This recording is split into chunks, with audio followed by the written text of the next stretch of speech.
जैसा संग वैसा रंग। दोस्तों, एक छोटी सी कहानी सुनाता हूँ।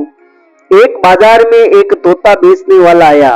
उसके पास दो पिंजरे थे, दोनों में एक एक तोता था।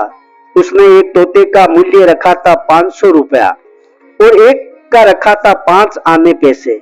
वे कहता था कि कोई पहले 5 आने वाले को लेना चाहे तो ले जाए, लेकिन कोई पहले 500 रुपए वाले को लेना चाहेगा तो उसे दूसरा तोता भी लेना पड़ेगा। वहां के राजा बाजार में आए और तोते वाले की पुकार सुनकर उन्होंने हाथी रोककर पूछा, इन दोनों के मूल्यों में इतना अंतर कैसे है? तोते वाले ने कहा, यह तो आप इनको ले जाइए, अपने आप पता लग जाएगा। राजा ने तोते ले लिए। जब रात में वे सोने लगे तो उन्होंने कहा कि 500 रुपए वाले तोते का पिंजरा मेरे पलंग के पास टांक दिया जाए।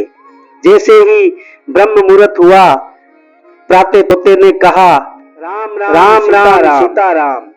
खूब सुंदर भजन गाने लगा, सुंदर श्लोक पढ़ने लगा। राजा बहुत प्रसन्न हुआ। दूसरे दिन उन्होंने दूसरे तोते का पिंजरा अपने पास रखवाया। जैसे ही सुबह हुई, उस तोते ने गंदी गंदी गालियां बकनी आरंभ की। राजा को बड़ा क्रोध आया। उन्होंने नौकर से कहा कि इस दुष्ट को मार डालो। पहला तोता पास में ही था। उसने नम्रता से प्रार्थना की कि राजन, इसे मत मारो, ये मेरा सगा भाई है। हम दोनों एक साथ में जाल में पकड़े गए थे। मुझे एक संत ने खरीद लिया, उनके यहाँ में भजन सीख गया।